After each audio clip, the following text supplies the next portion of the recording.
نبی کریم صلی اللہ علیہ وسلم کے ساتھ ادب کے کن تقاضوں کو ملحوظ رکھا جائے؟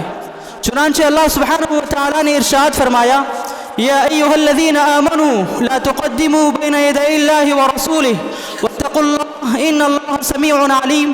اے لوگوں جو ایمان لے آئے ہو، لا تقدموا بین یدی اللہ ورسولہ، اللہ اور اس کے رسول سے آگے نہ بڑھو، واتقوا اللہ، اور اللہ رب العالمین سے ڈرتے رہو، ان اللہ سمیع علیم، یقیناً اللہ سبحانہ وتعالی بڑا سننے والا بڑا جاننے والا ہے۔ حضرات گرامی، اللہ سبحانہ وتعالی نے اس آیت کریمہ میں کس بات کا حکم دیا ہے؟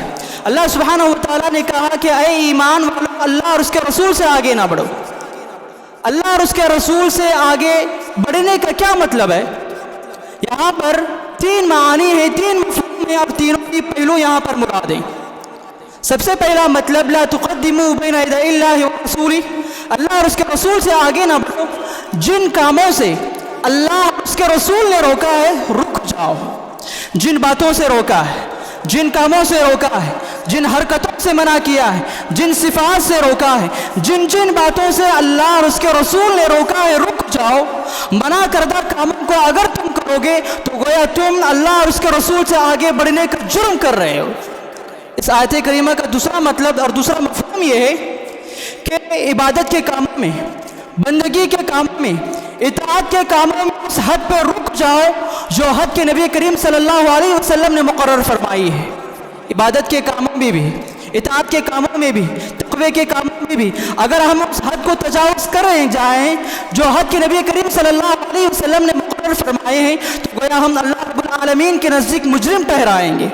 صحیح مسلم کی روایت ہے، جابر بن عبداللہ الانصاری رضی اللہ تعالی عنہ سنہ 8 ہجری کا واقعہ نقل کرتے ہیں، فرماتے ہیں کہ رسول اللہ صلی اللہ علیہ وسلم مکہ مکرمہ پر فتح کرنے کی غرض سے نکلے، اور رمضان المبارک کا مہینہ تھا، اور آپ صلی اللہ علیہ وسلم کے ساتھ 10,000 کی تعداد میں صحابہ موجود تھے، اور اکثر و بیشتر صحابہ روزے سے تھے چونکہ وہ رمضان کا مہینہ تھا۔ درمیان سفر نبی کریم صلی اللہ علیہ وسلم کو پتہ چلا کہ ان الناس قد شق علیہم الصیام، کہ روزہ لوگوں پہ بڑا شاق گزر رہا ہے، روزے کی وجہ سے لوگوں کو بڑی تکلیف ہو رہی ہے۔ تو رسول اللہ صلی اللہ علیہ وسلم نے نماز عصر پڑھی، سواری پر بیٹھ گئے اور پانی منگوایا، اور تمام صحابہ کے سامنے پانی پی کر اپنا روزہ ختم کر دیا۔ تو تمام صحابہ نے نبی کریم صلی اللہ علیہ وسلم کی اتباع اور پیروی کرتے ہوئے اپنا روزہ ختم کر دیے۔ بعد میں نبی کریم صلی اللہ علیہ وسلم کو پتہ چلا کہ ان بعض الناس قد صام، کہ صحابہ میں 2-3 صحابہ ایسے بھی موجود ہیں جنہوں نے اپنا روزہ ختم نہیں کیا ہے، وہ اپنا روزہ جاری رکھے ہوئے ہیں۔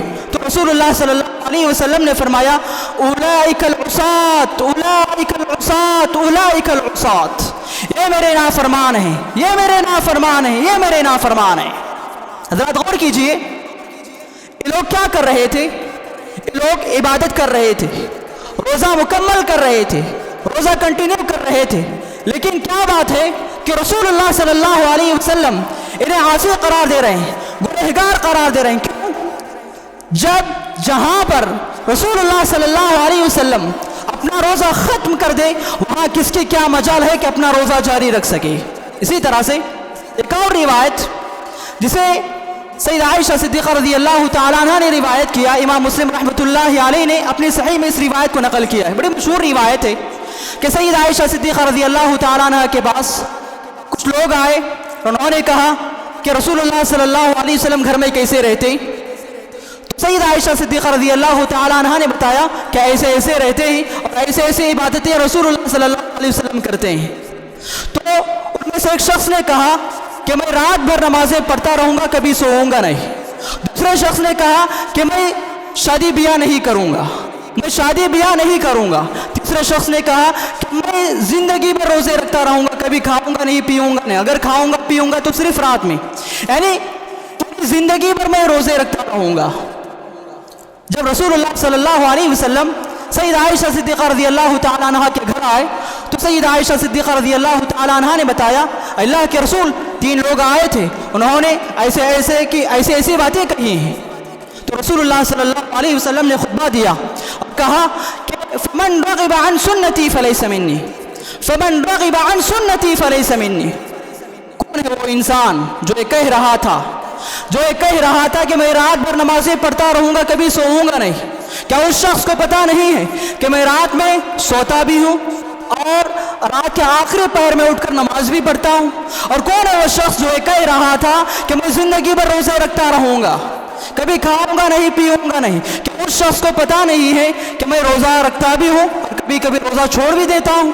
اور کون ہے وہ انسان جو یہ کہہ رہا تھا کہ میں شادی بیاہ نہیں کروں گا, میں شادی بیاہ نہیں کروں گا؟ کیا اس شخص کو پتہ نہیں ہے کہ میں نے 11 شادیاں کر رکھی ہیں, میں نے 11 شادیاں کر رکھی ہیں, حالانکہ میں اللہ رب العالمین سے سب سے زیادہ ڈرنے والا ہوں. فمن رغب عن سنتی فلیس منی, جو انسان میرے طریقے سے انحراف کرے, میری سنت سے منہ موڑے, اس شخص کا مجھ سے کوئی تعلق نہیں ہے, اس شخص کا مجھ سے کوئی تعلق نہیں ہے. حضرت غور کیجئے, جب صحابہ ان حدود کو تجاوز کر رہے تھے جو حدود کی رسول اللہ صلی اللہ علیہ وسلم نے مقرر فرمائے, تو رسول اللہ صلی اللہ علیہ وسلم نے کہا کہ جو انسان میری سنت سے انحراف کرے اس کا مجھ سے کوئی تعلق نہیں ہے. میرے بھائیوں, اس آیت کریمہ کا تیسرا مفہوم کیا ہے؟ تیسرا مفہوم یہ ہے کہ لا تقدموا بین یدی اللہ ورسولہ, اللہ اور اس کے رسول سے آگے نہ بڑھو. اس کا تیسرا مفہوم, تیسرا پہلو یہ ہے کہ نبی کریم صلی اللہ علیہ وسلم تمہارے لیے فائنل اسوہ ہیں. نبی کریم صلی اللہ علیہ وسلم تمہارے لیے فائنل آئیڈیل ہے. نبی کے اسوے پر کسی دوسرے کے اسوے کو ترجیح نہ دو, نبی کے قول پر کسی کے دوسرے کے قول کو ترجیح نہ دو, نبی کی لائی ہوئی شریعت پر کسی دوسری شریعت کو, کسی دوسرے دین پر ترجیح نہ دیا کرو. نبی کریم صلی اللہ علیہ وسلم کے فیصلوں پر کسی دوسرے کے فیصلوں کو ترجیح نہ دو. شیخ الاسلام ابن تیمیہ رحمۃ اللہ علیہ نے, اور اسی طرح سے امام محمد بن صالح العثیمین رحمۃ اللہ علیہ نے اپنی کتاب الصحوۃ الاسلامیہ میں نقل کیا اس روایت کو کہ سیدنا عبداللہ ابن عباس رضی اللہ تعالیٰ عنہ کے پاس کچھ لوگ حج تمتع کے بارے میں مناظرہ کر رہے تھے, ڈیبیٹ کر رہے تھے. سیدنا عبداللہ ابن عباس رضی اللہ تعالیٰ عنہ نے نبی کریم صلی اللہ علیہ وسلم کا حوالہ دیتے ہوئے, ریفرنس دیتے ہوئے کہا کہ قال رسول اللہ صلی اللہ علیہ وسلم کذا, کیا اے لوگوں, رسول اللہ صلی اللہ علیہ وسلم نے حج تمتع کے بارے میں اس طرح کہا ہے. ادھر سے بعض لوگوں نے یہ کہا کہ قال ابو بکر و عمر کذا, فرمایا کہ اے عبداللہ ابن عباس اس مسئلے میں ابو بکر و عمر نے اس طرح کہا ہے. تو عبداللہ ابن عباس رضی اللہ تعالیٰ عنہ کہنے لگے یوشک ان تنزل علیکم حجارۃ من السماء اقول قال رسول اللہ صلی اللہ علیہ وسلم وتقولون قال ابو بکر و عمر کذا. لوگوں مجھے ڈر ہے کہ ابھی آسمان سے تم پر پتھروں کی بارش نازل ہو جائے گی, مجھے ڈر ہے کہ ابھی آسمان سے تم پر پتھروں کی بارش نازل ہو جائے گی. میں کہہ رہا ہوں کہ حج تمتع کے بارے میں رسول اللہ صلی اللہ علیہ وسلم نے اس طرح کہا ہے, اور تم کہہ رہے ہو کہ ابو بکر و عمر نے اس مسئلے میں اس طرح کہا ہے کہ اتنی بڑی گستاخی ہے کہ اگر اس گستاخی پر اگر تم پر آسمان سے پتھروں کی بارش بھی نازل ہو جائے تو کم ہے. ابو بکر کو بھی یہ حق حاصل نہیں کہ نبی کے مقابلے میں ابو بکر کی اتباع کی جائے. عمر کو بھی یہ حق حاصل نہیں کہ عمر کے مقابلے, نبی کریم صلی اللہ علیہ وسلم کے مقابلے میں عمر کی اتباع کی جائے. تو لہذا ہر حالت میں رسول اللہ صلی اللہ علیہ وسلم کی اطاعت کرنا اور آپ صلی اللہ علیہ وسلم کی سنتوں پر عمل کرنا یہ ہر ایک انسان کی ذمہ داری ہے اور تمام مسلمانوں پر فرض ہے. میرے بھائیوں, اسلام کے سب سے پہلے خلیفہ امیر المؤمنین سیدنا ابو بکر صدیق رضی اللہ تعالیٰ عنہ کو جب خلیفہ بنایا گیا تو ابو بکر صدیق رضی اللہ تعالیٰ عنہ نے جو خطبہ خلافت دیا تھا اس کے بہت سارے جملے تھے. ان میں سے ایک جملہ یہ بھی تھا, فرمایا تھا کہ فَإِن رَأَيْتُمُونِي عَلَى حَقٍ فَأَعِنُونِي. اے لوگوں, اگر تم مجھے حق پر دیکھتے ہو تو تم میری مدد کرنا. وَإِن رَأَيْتُمُونِي عَلَى بَاطِلٍ فَسَدِّدُونِي. اگر تم مجھے باطل پر دیکھتے ہو تو ابو بکر کو درست کرنا تمہارا کام ہے. اطیعونی ما اطاعت اللہ ورسولہ. لوگوں میں تمہارا امیر ہوں، میں تمہارا خلیفہ ضرور ہوں، لیکن میری اطاعت کرنا تم پر اس وقت تک فرض ہے جب تک کہ ابو بکر اطاعت رسول کرتا رہے، اللہ اور اس کے رسول کے احکامات کو بجا لاتا رہے۔ اگر رسول اللہ صلی اللہ علیہ وسلم کی اطاعت سے اگر ابو بکر کے قدم ہٹ جائیں تو ابو بکر کو درست کرنا تمہارا کام ہے اور تمہاری ذمہ داری ہے۔ میرے بھائیوں، جو اس سورت کی جو دوسری آیت ہے جس میں اللہ سبحانہ و تعالیٰ نے کہا یا ایھا الذین آمنوا، اے لوگوں جو ایمان لے آئے ہو، لا ترفعوا اصواتکم فوق صوت النبی، اپنی آوازوں کو نبی کی آواز سے زیادہ بلند نہ کیا کرو، اپنی آوازوں کو نبی کی آواز سے زیادہ بلند نہ کیا کرو۔ کیا مطلب ہے؟ مطلب یہ ہے کہ جب رسول اللہ صلی اللہ علیہ وسلم بات کر رہے ہوں، نبی صلی اللہ علیہ وسلم بات کر رہے ہوں اور تمہیں بات کرنے کی ضرورت پڑ جائے تو اس صورت میں اپنی آوازوں کو نبی کی آواز سے زیادہ بلند نہ کرنا۔ وَلَا تَجْهَرُوا لَهُ بِالْقَوْلِ كَجَهْرِ بَعْضِكُمْ لِبَعْضٍ، اگر نبی خاموش ہوں، اگر نبی نہ بول رہے ہوں تو اس صورت میں بھی اگر تمہیں بات کرنے کی ضرورت پڑ جائے تو اپنی آواز کو نبی کی آواز سے زیادہ بلند نہ کرنا۔ اگر نبی کے سامنے اپنی آواز کو نبی کی آواز سے زیادہ بلند کرو گے تو ہوگا کیا؟ ہوگا یہ کہ أَن تَحْبَطَ أَعْمَالُكُمْ وَأَنْتُمْ لَا تَشْعُرُونَ، کہ بے خبری میں، بے حسی میں تمہاری زندگی کے سارے نیک اعمال ضائع اور برباد ہو سکتے ہیں۔ بے حسی میں تمہاری زندگی کے سارے نیک اعمال ضائع اور برباد ہو سکتے ہیں۔ انس بن مالک رضی اللہ تعالیٰ عنہ سے روایت ہے کہ جب یہ آیت کریمہ نازل ہوئی، خطیب الانصار ثابت بن قیس بن شماس رضی اللہ تعالیٰ عنہ، جو کہ صحابہ میں فطرتاً اور نیچرل ان کی آواز بلند تھی، جب بھی یہ بات کرتے اونچی آواز سے بات کیا کرتے تھے، فطرتاً ان کی آواز بلند تھی۔ جب یہ آیت کریمہ نازل ہو گئی تو یہ اپنے گھر چلے گئے، اپنے آپ کو گھر میں بند کر دیا اور کہنے لگے انا من اہل النار، لوگوں میں تو جہنمی ہوں، میں تو دوزخی ہوں، میرے زندگی کے سارے نیک اعمال ضائع اور برباد ہو چکے ہیں۔ اور اللہ کے رسول صلی اللہ علیہ وسلم کی مجلس میں آنے سے گریز کرنے لگے۔ رسول اللہ صلی اللہ علیہ وسلم نے ایک مرتبہ سعد بن معاذ رضی اللہ تعالیٰ عنہ سے پوچھ لیا کہ یا ابا عمرو ما شان ثابت وما اشتکا، اے سعد بن معاذ، ثابت کا کیا حال ہے؟ کیا ثابت بیمار ہے؟ تو سعد بن معاذ رضی اللہ تعالیٰ عنہ کہنے لگے اللہ کے رسول، ثابت میرے پڑوسی ضرور ہیں لیکن وہ بیمار ہے، مجھے اس کا پتہ نہیں ہے۔ تو لہذا سعد بن معاذ رضی اللہ تعالیٰ عنہ ثابت بن قیس رضی اللہ تعالیٰ عنہ کے گھر جاتے ہیں اور دیکھتے ہیں کہ ثابت بن قیس رضی اللہ تعالیٰ عنہ کبیدہ خاطر بیٹھے ہوئے ہیں، رو رہے ہیں، زارا قطار رو رہے ہیں اور کہہ رہے ہیں کہ انا من اہل النار، میں تو جہنمی ہوں، میں تو جہنمی ہوں، میری زندگی کے سارے نیک اعمال ضائع اور برباد ہو چکے ہیں۔ سعد بن معاذ رضی اللہ تعالیٰ عنہ نے پوچھا اے ثابت کیا حال ہے، کیا حال بنا رکھا ہے؟ رسول اللہ صلی اللہ علیہ وسلم تمہاری بابت سوال کر رہے ہیں، نبی تمہیں پوچھ رہے ہیں کہ کیا حال بنا رکھا ہے۔ تو ثابت بن قیس رضی اللہ تعالیٰ عنہ فرمانے لگے کیا اس ساتھ کیا تمہیں پتہ نہیں ہے، کیا تمہیں پتہ نہیں ہے کہ آسمان سے کیسی آیت نازل ہو گئی، آسمان سے کیسی آیت نازل ہو گئی جو یہ کہہ رہی ہے کہ اگر نبی کے سامنے اونچی آواز سے اگر ہم بات کریں گے تو بے خبری میں ہماری زندگی کے سارے نیک اعمال اور ضائع اور برباد ہو سکتے ہیں۔ تمہیں پتا ہے کہ میری آواز نیچرل بلند ہے، فطرتاً بلند ہے، اگر میں نبی کے سامنے جاؤں گا، اگر مجھے بات کرنے کی ضرورت پڑ جائے تو میری آواز نبی کی آواز سے زیادہ بلند ہو جائے گی، جس کا نتیجہ یہ ہوگا کہ میں جہنمی بن جاؤں گا اور میری زندگی کے سارے نیک اعمال ضائع اور برباد ہو سکتے ہیں۔ حضرات غور کیجئے کہ جو انسان رسول اللہ صلی اللہ علیہ وسلم کی دربار میں، آپ صلی اللہ علیہ وسلم کے سامنے اگر کوئی انسان اونچی آواز سے بات کرتا ہے تو اس کی وجہ سے اس انسان کی زندگی کے سارے نیک اعمال ضائع اور برباد ہو سکتے ہیں، تو پھر اس شخص کا کیا انجام ہوگا جو سنت رسول کا انکار کرتا ہے، جو شان رسول میں گستاخیاں کرتا ہو، جو احادیث رسول کا مذاق اڑاتا ہو، حدیث کو اپنے مذاق کا عنوان بناتا ہو، تو اس شخص کا کیا انجام ہو سکتا ہے، اس شخص کے اعمال کی ضمانت کون دے سکتا ہے؟ تو لہذا شان رسول میں گستاخی کرنا، سنت رسول کا مذاق اڑانا، احادیث رسول کا مذاق اڑانا، یہ اتنی بڑی گستاخی ہے، اتنی بڑی گستاخی ہے جس کا انجام بڑا بھیانک ہے۔ صحیح مسلم کی روایت ہے، سلمان بن اکوع رضی اللہ تعالیٰ عنہ بیان فرماتے ہیں کہ ایک شخص رسول اللہ صلی اللہ علیہ وسلم کے پاس بیٹھ کر کھانا کھا رہا تھا. کان یاکل بشمالہ، اور وہ انسان اپنے بائیں ہاتھ سے کھانا کھا رہا تھا. اللہ کے رسول نے فرمایا کل بیمینک، اے اللہ کے بندے اپنے دائیں ہاتھ سے کھانا کھاؤ.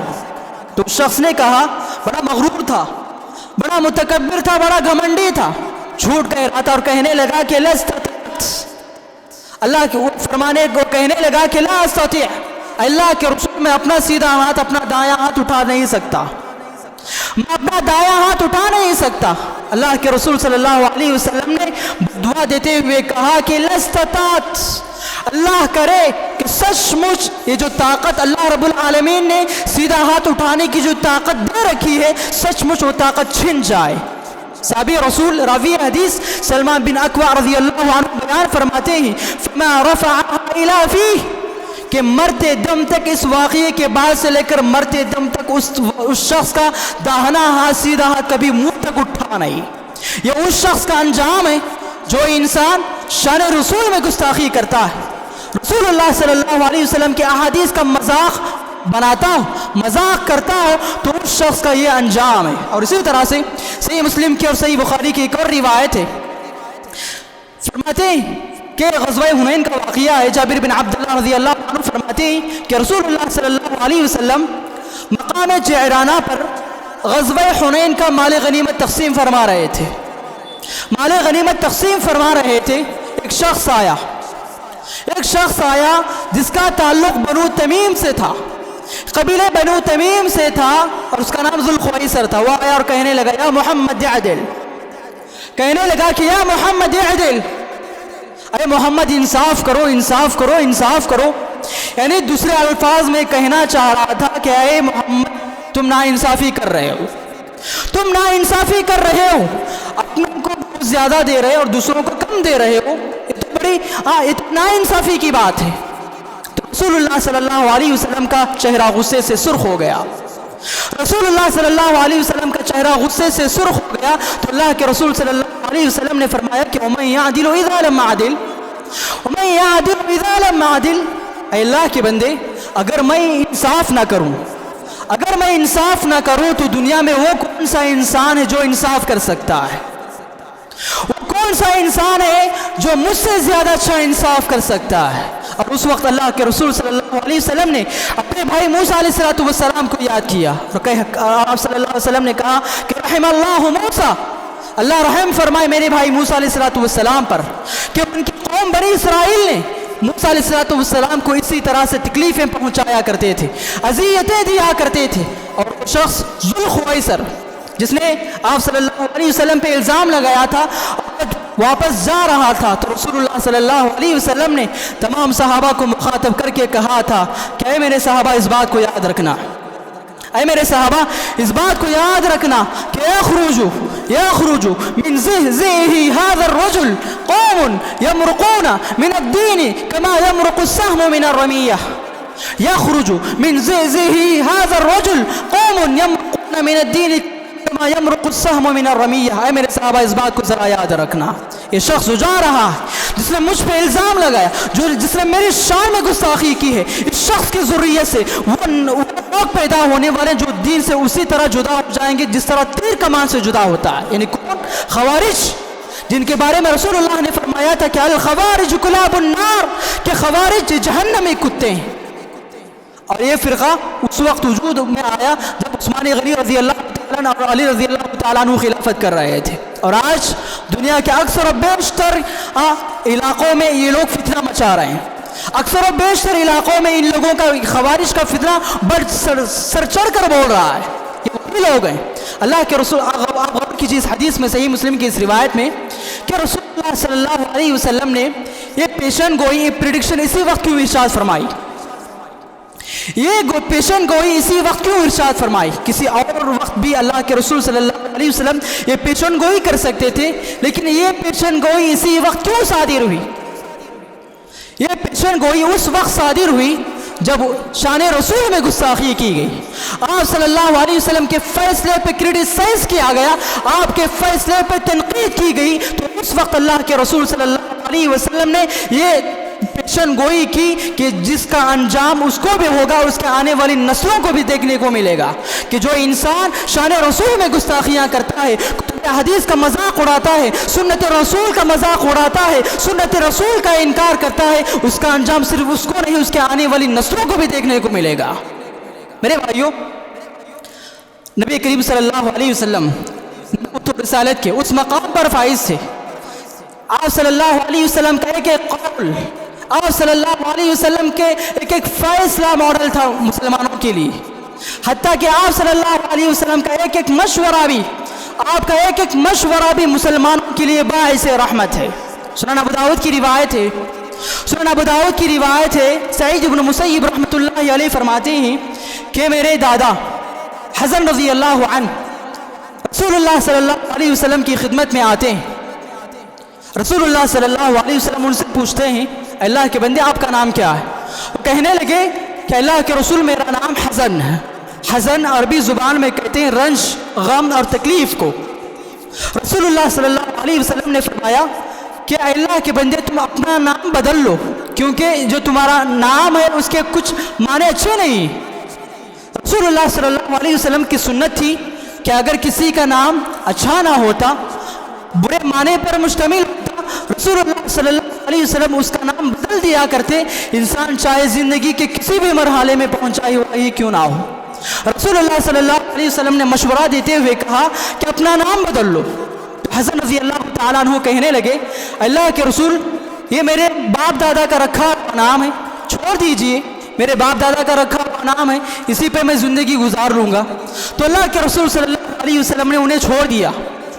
تو حسن رضی اللہ تعالیٰ عنہ کے پوتے سعید بن مسیب رحمۃ اللہ علیہ فرماتے ہیں، وہ فرماتے ہیں کہ اللہ کی قسم، اللہ کی قسم، ہم ہر سال کسی نہ کسی ہیلے، کسی نہ کسی بہانے، ہم کسی نہ کسی بہانے ہر سال کسی رنج میں، کسی غم میں ہر ضرور مبتلا ہو جاتے ہیں کہ کاش کہ کیا ہی اچھا ہوتا کہ اس وقت میرے دادا رسول اللہ صلی اللہ علیہ وسلم کے دیے ہوئے اس مشورے پر عمل کر لیے ہوتے تو کیا ہی اچھا ہوتا، جس کا نتیجہ یہ دیکھنے کو مل رہا ہے کہ ہم ہر سال کسی نہ کسی غم میں، کسی نہ کسی تکلیف میں ضرور مبتلا ہوتے ہیں۔ تو لہذا معلوم یہ ہوا کہ رسول اللہ صلی اللہ علیہ وسلم کی سنتوں پر عمل کرنا ہر ایک مسلمان کے لیے ضروری ہے۔ اسی لیے اللہ سبحانہ و تعالیٰ نے اللہ رب العالمین کی اطاعت کو رسول اللہ صلی اللہ علیہ وسلم کی اطاعت سے جوڑا ہے۔ من یطیع الرسول فقد اطاع اللہ، جو انسان رسول اللہ صلی اللہ علیہ وسلم کی اطاعت کرتا ہے حقیقت میں وہ اللہ رب العالمین کی اطاعت کر رہا ہے۔ رب العالمین سے دعا ہے کہ رب العالمین مجھے آپ کو تمام مسلمانوں کو کتاب و سنت کے مطابق زندگی گزارنے کی توفیق نصیب فرمائے۔ ربنا تقبل منا انك انت السميع العليم وتب علينا انك انت التواب الرحيم۔ سبحان ربك رب العزة عما يصفون وسلام على المرسلين والحمد لله رب العالمين۔